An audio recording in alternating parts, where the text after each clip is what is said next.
Capítulo 49. Pauline. Eu estava voltando para a estalagem, com a noite se fechando em cima de mim e cega para o meu próprio caminho, porque o sorriso aliviado de Micael continuava a se agigantar na minha memória. A pergunta dele, quem é o pai? Ressoava clangorosa na minha cabeça, como se fosse o sino de uma vaca, subjugando os meus pensamentos. Porém, senti alguma coisa. Senti uma presença tão forte quanto a mão de alguém em meu braço, e ergui o olhar. Era uma pequena figura empoleirada alto na varanda do pórtico que dava para a praça. Os ornamentos de cetim vermelho real do seu manto reluziam à luz que se esvaecia. A rainha. Parei, como uns poucos outros haviam feito, a maioria indo apressada para casa, para as próprias memórias sagradas da noite, parados pelo choque de avistarem a rainha sentada na parede de uma varanda. Fora de cerimônias oficiais, eu não conseguia me lembrar de ter visto a rainha dizendo as suas memórias sagradas, especialmente empoleirada de forma tão precária em uma balaustrada, mas agora a voz dela era estranhamente carregada acima das nossas cabeças, espiralando-se como o próprio ar e deslizando para dentro das nós com a mesma facilidade. Rapidamente ela atraiu mais espectadores, e uma imobilidade recaiu sobre a praça. Às vezes, parecia que as palavras dela eram mais soluçadas e choradas do que cantadas, mais sentidas do que ditas, e elas passavam correndo por mim, com a sua forma irregular, com algumas frases sendo puladas e outras, repetidas. Talvez a angústia apressada fosse o que nos mantivesse a todos em um interesse desprovido de fôlego. Nada era automático, tudo era ditado apenas pela necessidade ela. Todas as palavras eram cruas e verdadeiras, e eu ouvia aquilo de um jeito novo. Sua face estava escondida nas sombras de seu capuz, mas eu vi quando ela ergueu a mão, limpando o que eu tinha certeza de que eram lágrimas. E então ela proferiu memórias sagradas que eu nunca tinha ouvido antes.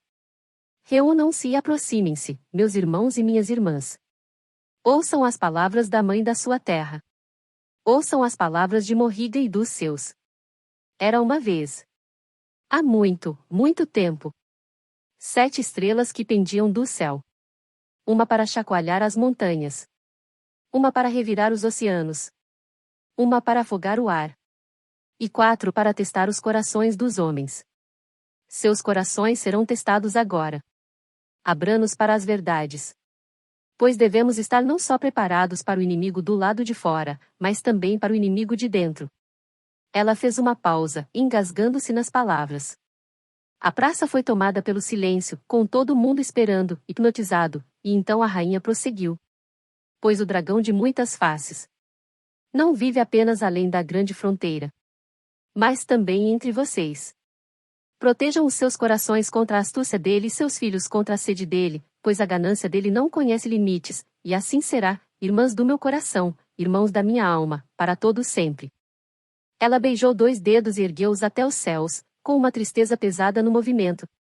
Para todos sempre, ecoou a multidão em resposta, mas eu ainda estava tentando compreender aquilo tudo. As palavras de Morriga e dos seus? 7 estrelas? Um dragão? A rainha se levantou e olhou atrás de si como se tivesse ouvido alguma coisa. Ela desceu em um pulo da parede atrás de si e afastou-se apressada, desaparecendo na escuridão tão facilmente quanto a noite.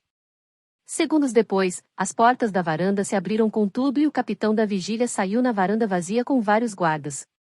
Foi então que vi o chanceler parado a apenas uns poucos metros à minha direita. Ele ainda estava com o olhar fixo lá em cima na varanda, talvez tentando entender a aparição inesperada da rainha. Eu me virei, puxando o capuz, e saí dali às pressas. No entanto, apesar do perigo, alguma coisa me compelia a voltar na noite seguinte. A prece urgente da rainha ainda se agitava dentro de mim.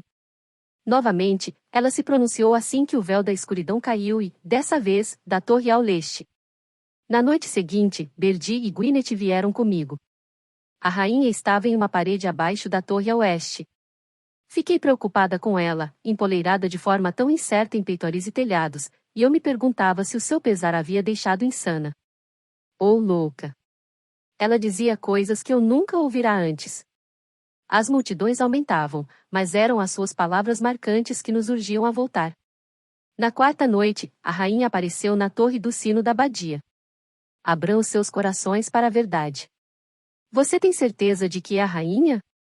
Perguntou-me Gwyneth.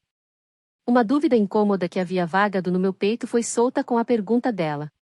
É impossível vê-la daqui, respondi, ainda tentando entender aquilo tudo, mas ela realmente está usando um manto real.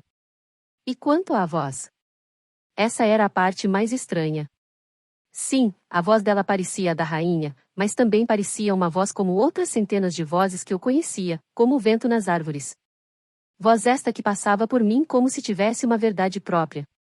Gwyneth balançou a cabeça em negativa. Aquela lá em cima não é a rainha.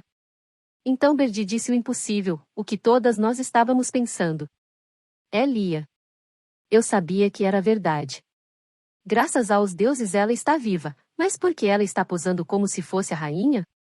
Perguntou-se Gwyneth em voz alta. Porque a rainha é reverenciada, respondeu Berdi. Quem daria ouvidos à criminosa mais procurada de Morrigan? E ela está nos preparando, falei. Mas nos preparando para o quê? Isso era algo que eu não sabia.